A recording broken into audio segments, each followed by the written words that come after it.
Welcome back to the 2-Minute Warning. Today I'm giving kind of my final mock draft for the upcoming draft, which is just in 2 days. It's getting pretty exciting and a lot of news has been coming out lately, but I'm giving my final one and I'm going only through the first round picks 1 through 16 because I don't want it to be an hour video, and that's what we have been doing on past mock drafts. So again, first round picks 1 through 16. But before getting to that topic, question for those of you viewing, I want to hear from you. What is your boldest draft take? What's your boldest take for the upcoming NFL draft? Do you have any crazy predictions? I want to hear them. Comment down below, and I will give mine at the end. But getting into it, number one overall is going to start, of course, with the Jacksonville Jaguars taking Trevor Lawrence. Pretty obvious pick. I could go in depth, but he's a generational talent, best quarterback since Andrew Luck. Guaranteed. That's the only reason Urban Meyer's coming out of retirement is because Trevor Lawrence and his special skills. Trevor Lawrence to the Jacksonville Jaguars at number one overall. Number two, New York Jets will be drafting Zach Wilson out of BYU. Kind of a similar thing as Trevor Lawrence, not as straightforward. Some people, especially some big scouts there, such as Bucky Brooks and possibly Colin Cowherd, have their number two quarterback in the draft just as Justin Fields, but I think it's pretty obvious that the Jets are looking at Zach Wilson. Pretty much everyone was in love with him at his pro day when it came to the Jet sides. The GM Joe Douglas and the head coach Robert Saleh, they were all over Zach Wilson, and it seems like he's easily going to be a New York Jet. At number three, I have the San Francisco 49ers, kind of a big take here, I guess, taking Trey Lance.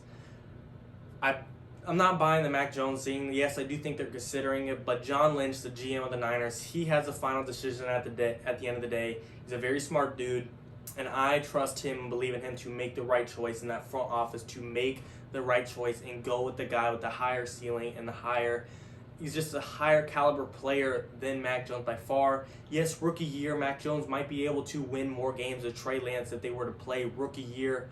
But no matter what, even if Mac Jones is better than Trey Lance as a rookie, Mac Jones, no rookie quarterback goes on to win the Super Bowl, so you might as well invest in the guy for the long term. To me, Trey Lance is the special talent compared to Mac Jones. And even here, a lot of people thought maybe Justin Fields, but I think it's narrowed down to Trey Lance and Mac Jones. And for me, I trust the Niners and John Lynch to make the right decision. And I know Kyle Shanahan's in their ear about Mac Jones, but I'm going with Trey Lance at number three for the Niners.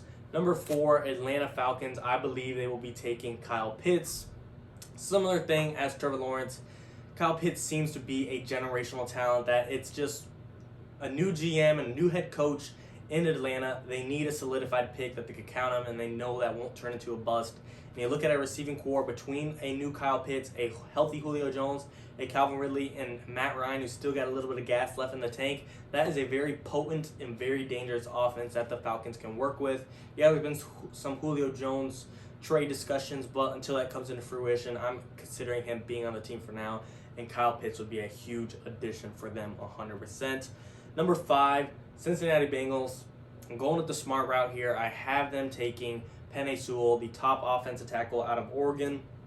I know there's been talk about Marr Chase reuniting him with Joe Burrow, but they have to take the smart route and go with Penei Sewell. I don't want to keep saying generational talent and guaranteed starter, not going to be a bust, but I feel like Penei Sewell, Kyle Pitts, Trevor Lawrence, they are all the guaranteed starters and guaranteed not to be bust guys in this draft, and the Bengals could use that. They need a lineman to be with them in the long term. Yes, they've signed guys such as Riley Wright to be the starting tackle, but long term, I want Penei Sewell to be protecting Joe Burrow. I don't want to see what happened to him rookie year happen to him again. And the receiving core he has is pretty dang good with T. Higgins and Tyler Boyd. And yes, I understand Auden Tate. And I understand if you have a receiving core of Tyler Boyd, T. Higgins, Auden Tate, and Marr Chase, that might be the best four receivers on a single team in the NFL, arguably. But I just want my protection at quarterback. There's a chance I think there's a bigger chance that Jamar Chase is a bust than Penei Sewell, and therefore at the Bengals, I have to go with the safer pick and the guy that will keep my most important player, the quarterback, and Joe Burrow, safe, and that is Penei Sewell. Number six, Miami Dolphins will take what the Cincinnati Bengals don't, and that will be leftover Jamar Chase.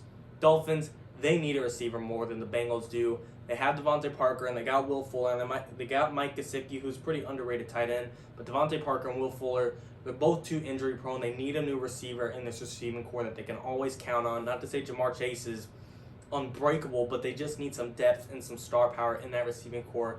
Marr Chase could be their guy. I think this is who the Dolphins have their eye on. It's just a question of whether or not he will be there. And I think with the Bengals taking the safe route and going Penei Sewell, Marr Chase will 100% be available for this Dolphins team. Number 7, Detroit Lions.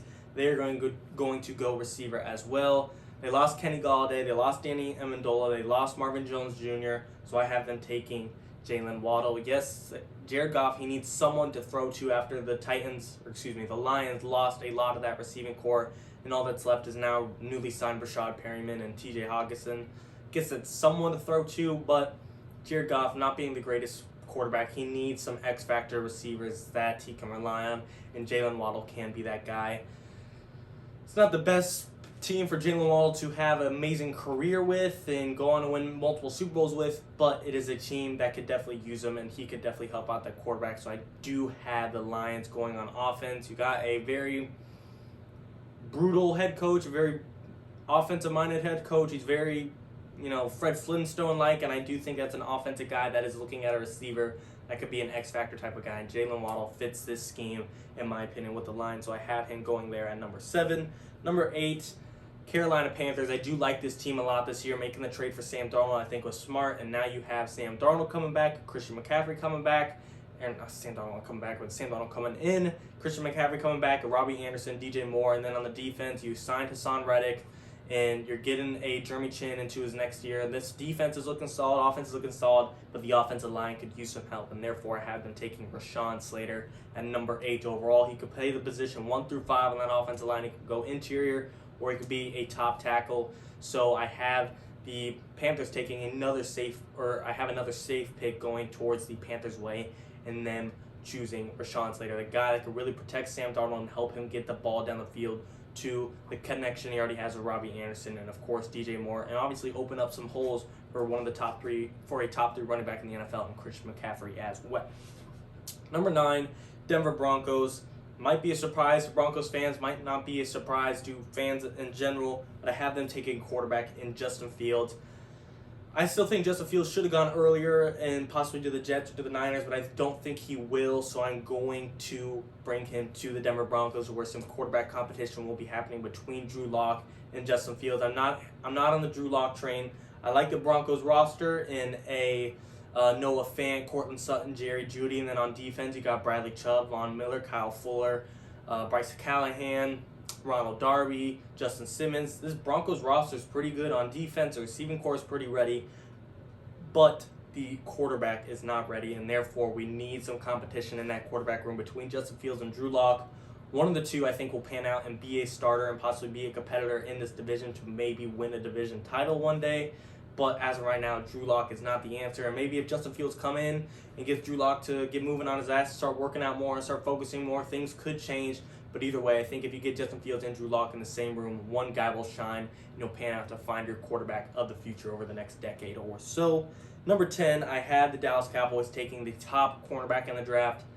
J.C. Horn's been flying up boards, but I'm going with Patrick Surtain. He's still my number 1 corner, and I do think the Cowboys need one. Lost Byron Jones a little bit ago. They just had Sean Lee retire. They got DeMarcus Lawrence and Jalen Smith up front, but they need a guy in that secondary to captain this team, and Patrick Surtain, he's already coming from a very well-known, one of the biggest franchises in college football in Alabama. Now he's going to one of the biggest franchises in the NFL, and that's with the Dallas Cowboys. Their offense is set, getting the O-line back, getting Dak back. Hopefully Ezekiel Elliott will get something going again. Receiving core, CeeDee Lamb, Amari Cooper, Michael Gallup. That's a pretty good receiving core, pretty good offense. The defense and secondary need some help, and Patrick Surtain could solve those problems. Number 11, New York Giants. This is kind of a tough pick. I don't know if they want to go offensive line. I don't know if they want to go receiving core, secondary. To me, they don't need a receiver or the secondary. They already got James Bradbury, and they have Jabril Peppers, and they added Adoree Jackson. And then in the receiving core, you have Evan Ingram, you have Sterling Shepard, Darius Slayton, John Ross, Kyle Rudolph, and the new addition of Kenny Galladay. I don't think they need a receiver or a cornerback. To me, they should go pass rusher and Kwity Paye, arguably the top pass rusher in the NFL draft. Some guy needs to help out Leonard Williams. You can't be up there alone. You lost Dalvin Tomlinson. So this Giants team could really use an extra pass rusher, and Kwity Paye could be that guy to, I don't want to say make the Giants perfect, but definitely put them in a spot to be in contention for a division title in that NFC East. The Washington's defense is pretty tough. They got to go toe-to-toe with that. And the Dallas Cowboys offense is getting there, and they need to be able to stop that. So I do think the Giants should go defense and draft Kwity Paye at number 11 overall. Number 12, Philadelphia Eagles. I have them going Micah Parsons. They need a captain on defense. There's some foundation on that team in the defense. You got Fletcher Cox up front, and you got Darius Slay in the back, but Micah Parsons could really be a guy that captains and organizes this front seven. I don't expect a rookie to come in, take control of the team and captain everyone, but we've seen it done before. Look at Chase Young on the Washington football team. He's already captain for that defense. Micah Parsons just fits this team well. They need a captain, and they need a leader, and they need a guy that can play back and play up front, and Micah Parsons is that dude on offense. Jalen Hurts could 100% use the help in O-line, in receiving core. I mean, he's lost Deshaun Jackson, he's lost Alshon Jeffrey, and really all he's got now is a Zach Ertz who seemingly doesn't want to play there anymore, and a Dallas Goedert who's just a backup tight end who's pretty well known at this point, but still, Eagles don't have much to brag about on offense. They're relying a little too much on Hurts, but to me, they need a captain on defense, and Micah Parsons fits that role. Number 13, LA Chargers. They have a couple different needs, maybe offensive line, maybe defensive line, or maybe the secondary. But to me, I think they're going to go the best player available route, and that is going to be available cornerback J.C. Horn. He's arguably the number one corner in the NFL draft. It just depends on who you ask. And to me, you put J.C. Horn in a Brandon Staley defense and a defensive scheme with a healthy Derwin James, a Chris Harris Jr., a Michael Davis, and a Joey Bosa up front. The Chargers will not regret it. Yes, they have a hole at left tackle, but to me, Christian Darrisaw, I like the dude if the Chargers are eyeing him, but you got to go best player available at this point, and maybe in the second round pick up the offensive tackle. J.C. Horn would just completely change his defense and solve your cornerback number one problem immediately. Number 14, Minnesota Vikings. I have them going interior line with Elijah Vera Tucker. I like this Vikings team next year to make a playoff push. They got Kirk Cousins, an above-average quarterback. They got Dalvin Cook, a top 3 running back. They have a good receiving core. Adam Thielen, Justin Jefferson, Irv Smith, and then on the defense, they're getting guys back. They added Patrick Peterson. They added Dalvin Tomlinson. They got Daniel Hunter. They have Eric Kendricks, Anthony Barr. This is a damn good Vikings defense. The offense just needs a little bit of work, but the foundation is there. And the quarterback, in the running back, and in the receiving core, they just need some help on offensive line. And Elijah Vera Tucker, a guy kind of like Rashawn Slater that can move positions. He's better interior at the offensive guard position, but he is flexible, so I do think he will fit the Vikings well. Number 15, New England Patriots. Excuse me. I have them going quarterback Mac Jones. It went from speculation that he goes to number 3, and I have him falling all the way to number 15. Don't think Bill Belichick is the biggest fan of Mac Jones, but he also understands he could turn him around. He could turn him into a starting quarterback over the next 10 to 15 years, and if there's any guy to get the maximum out of a quarterback, it is going to be Bill Belichick and Mac Jones. It'll help him being behind Cam for a little bit. He might even get a couple of starts because we know Cam's due for a couple bad games, but I do think Mac Jones with Bill Belichick could really up his status and up his career and how he does in the NFL. I don't want to say it's an easy pick, but every need that the Patriots had, they kind of addressed it in free agency. They upped the receiving core, getting a double tight end threat in Hunter Henry and Jonnu Smith and Nelson Aguilar. The secondaries or the defense is pretty good. Getting Stephon Gilmore back, signing Jalen Mills, getting Dante Hightower back, signing Kyle Van Noy, getting Devon Godchaux from the Miami Dolphins up front at nose tackle. Patriots are good all around. Maybe they could go offensive lineman if they don't want to go quarterback, but to me, this screams Mac Jones since he already fell all the way to number 15. And then the final pick of my mock draft in the first round, number 16, Arizona Cardinals. I have them picking up a weapon for Kyler Murray, and that is going to be Devonta Smith. Some people might have him higher on draft boards, and I do think I could see him go higher, possibly to a Giants or to an Eagles, but I'd love to see him fall to the Arizona Cardinals, who they, similar than the Patriots, have been putting things together, honestly. I could also see the Cardinals going running back in Najee Harris, see them going cornerback in Caleb Farley, but to me, investing Kyler Murray is the best weapon. Cliff Kingsbury, he's a big believer in Chase Edmonds, and you already signed James Conner to hopefully one of the two will handle the backfield well. Receiving core, it's got D-Hop, number 1, number 2 receiver in the NFL. You signed A.J. Green, and maybe he can turn some things around. You got Christian Kirk in the slot, but who's to say you don't now want the best receiving core in the NFL, adding a Devonta Smith. And then on defense, Chandler Jones is coming back. J.J. Watt was added. Patrick Peterson was lost, hence why I do think they might want to look into Caleb Farley, but they signed Malcolm Butler as well. You got Budda Baker, one of the top safeties in the NFL, and then hopefully Isaiah Simmons, their first-round pick from last year, can find a better spot on this defense. So therefore, I do think they have a good foundation for them to have a luxury pick in the receiving core and adding Devonta Smith.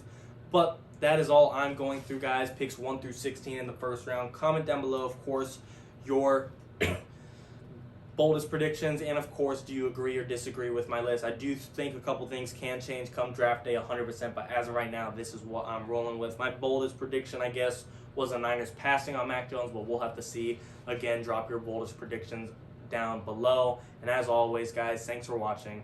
2-1.